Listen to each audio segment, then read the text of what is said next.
boxing. Beats and rhymes. No one can do it better. The most shady. Frankie, baby. Before you think about Jake fighting for a title, he'd have a way to go at the moment. But he trains and works hard. You only got to look at him. He's working these balls up. What I don't like about it, there was no drug testing. I didn't really know the complete situation revolved around where they were getting tested beforehand and afterhand, but... That's what I understand, which, if that is the case, that wouldn't happen with the fights that most of us put on. Now, when Frank says most of us, I assume he means himself and those affiliated to him at Riyadh season, such as Top Rank, Boxer, Matchroom. But let's start with Golden Boy. And Frank is well in at Riyadh season. I wonder if Frank is aware that neither the WBC or Golden Boy have been accountable in replying to TEVIN Pharma's statement that every other championship fight on the card on Latino night, Saturday gone, the 16th of the 11th, 2024, at the venue Riyadh, TEVIN challenged William ZEPEDA for ZEPEDA's interim WBC lightweight title and lost a split decision. TEVIN said every other championship fight on the card was drug tested. Why not me and ZEPEDA? I have so many questions. TEVIN said he asked before the fight, what's up with the testing? They said they're short staffed. TEVIN said how? There's only 6 fights on the card. Post-fight, TEVIN said, what's up with the testing? And all he got back was... TEVIN said, I'm just saying, boxing is dirty. And let's keep it real. William ZEPEDA's punch output is insanity. The most shady. The Boxing Tribune. The lack of testing violates WBC regulation for sanctioned title fights, and specifically its clean boxing program, which specifies that drug testing is mandatory to men's boxing for all world champions and the first 15 classified in each division. ZEPEDA ranked number 1 by the WBC, while Pharma was ranked number 13. Golden Boy also stands in violation of the terms of Pharma's contract, per Pharma's assertion. This is a big story, or at least it should be. However, not a single major boxing website nor any major boxing media voice has reported on this violation of protocol. They haven't even mentioned it. The deafening silence could be attributed to the fact that much of the media is now flat out owned by Saudi Arabian interests. Ring Magazine and its reporters are properties of Saudi boxing figurehead Turki Al-Sheikh. Yahoo's Uncrowned is tied to the Saudis via business interests. The Zone and its reporters are tied to the Saudis through their dealings with Al-Sheikh.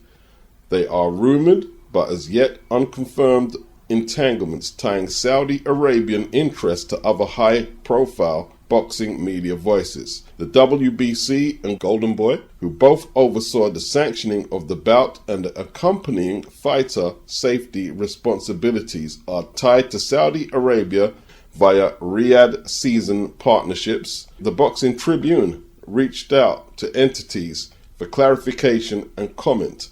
The WBC completely ignored requests for comment. A spokesman for Golden Boy, meanwhile, issued an auto reply of I am currently traveling internationally. I will reply as soon as possible, but never followed up. If either chooses to reply, this article will be updated to include their response. But really, why would Golden Boy and the WBC bother to comment when they feel they really don't have to? With all major media sources brought into silence and others afraid to speak for fear of offending the wrong people, the only news that reaches the mainstream boxing fan from this point forward will be Saudi state-approved news. The ZEPEDA Pharma bout carried extra significance coming into Saturday's contest, as it was supposed to set the table for a reported February Riyadh season showdown between ZEPEDA and the WBC lightweight champion Shakur Stevenson, who recently signed with the Saudi-partnered Matchroom Boxing. It was also Golden Boy's first Saudi Riyadh season card. Could there have been shady dealings in Saudi Arabia Saturday night to ensure ZEPEDA made it to the February Stevenson bout? Maybe, maybe not. Nobody outside of a select few located deep inside the kingdom and within the WBC and Golden Boy knows for certain whether the lack of drug testing for this contest was a mere oversight or if something more sinister was at play. There was also a secondary concern as to why this title bout was oddly scheduled for 10 rounds, when men's title fights are always scheduled 12 rounders. But with no real media attention, there's not even a marginal call for accountability. The story will simply fade away, thereby setting the trend for future stories to similarly fade away. As for Farmer, he could file a lawsuit in protest of what happened. However, a 34-year-old fighter looking for paydays in a world where most of the champions and many of the highly ranked contenders are tied to Saudi interests would waste a lot of valuable time trying to pursue justice in that way. Most likely, Farmer will have to swallow what was dealt to him and hope he falls into someone's good graces the next time he signs into a fight. This, unfortunately, will be a new normal when it comes to fighters choosing to compete under an increasingly tightening overseas monopoly. Now, admittedly, I've been a big advocate of what Riyadh season has produced. Have they waited a little too long to respond to TEVIN Farmer's concerns? Yes. The WBC have signed a partnership with Riyadh season? Yes. Are they prepared to violate the conditions of their own clean boxing program? It didn't even cross my mind that it was a 10-rounder, and it was for a WBC interim title, so it should be a 12-rounder. As for a media shutdown on the story, the media did cover what TEVIN Farmer had to say, but if the Boxing Tribune are saying the ring didn't cover it, surely we want to know why. What's up with Golden Boy? Why haven't they responded? There was also rumours, June the 1st, 5 versus 5, that the VADA test results didn't appear on their website or nowhere on the internet. That's if they used VADA testing. I believe the British Boxing Board of Control were appointed commission for that card, and their preference is UCAD. But was there any UCAD testing? Don't expect Talk Sport to say anything about TEVIN Farmer being ignored when he claims there was no testing. They're allegedly affiliated to Sky Sports, and Chris Billiam Smith fought in the main event, a Sky boxer fighter. They also ignored Liam Smith when he said he wasn't tested at all by UCAD for the rematch with Chris Eubank Jr. Dave Allen, who was on the undercard of the Eubank-Smith rematch, said he wasn't tested at all by UCAD for his fight with Fraser Clark. So it is a concern that the media will leave out what they want to leave out and probe what they want to probe. All I can say is someone needs to clean up this situation with TEVIN Farmer ASAP, although it looks like they're just going to ignore it. And as they said, if they can get the boxing sites or the sports sites who get the most hits to conveniently not cover the story, they basically won't have to do no damage control. The story will just go away. That's crazy. Boxing Beats and rhymes. No one can do it better. We've agreed our side for SHAKUR to fight ZEPEDA with His Excellency. That's a great fight. People saying he underperformed against TEVIN Farmer. TEVIN's very tricky, very good fighter, and probably a tough style for ZEPEDA, but that will help him in the build-up to fight Shakur Stevenson. But with all due respect to TEVIN, Shakur's on another level. And let's just hope that Mr. De La Hoya agrees to his end of the deal and makes the ZEPEDA fight, because I'm really going to enjoy sitting next to him for that fight, because what you're going to see is one of the greatest pound for pound fighters of our generation, 3-division world champion, 27-year-old Shakur Stevenson, put on a masterclass against ZEPEDA, and you will see something very special. TEVIN was ranked number 13 going into that ZEPEDA fight, but okay, he might not be a top 10 WBC contender, but this was for an interim belt. It wasn't for the full WBC strap. That's what SHAKUR holds. TEVIN Farmer was a ballsy fight for Oscar De La Hoya and ZEPEDA to take. With so much on the line, if he lost, as much as I have SHAKUR a big favourite to win that fight, ZEPEDA is going to come there prepared. He's got Oscar and the likes of Bernard Hopkins overseeing his career. And Oscar was alarmed that Ryan Garcia wouldn't take a tune-up for Tank Davis. So that weren't going to happen for William ZEPEDA. They got a slick African-American southpaw to acclimatise ZEPEDA to a similar, but not the same, but similar. ZEPEDA, I believe that's the first time he was on the canvas as a pro. And Team ZEPEDA are going to have to work on a lot of holes in his game that they probably didn't know was there until he faced an opponent who could box like TEVIN. And I guess the ends justify the means, even though there's a few sketchy details. What happened to the drug testing? Why was it not a 12-rounder? SHAKUR 22-0, 10 KOs. ZEPEDA is 32-0 with 27 inside the distance. 5'9", has a near 70-inch reach. SHAKUR is 5'8" with a 68-inch reach.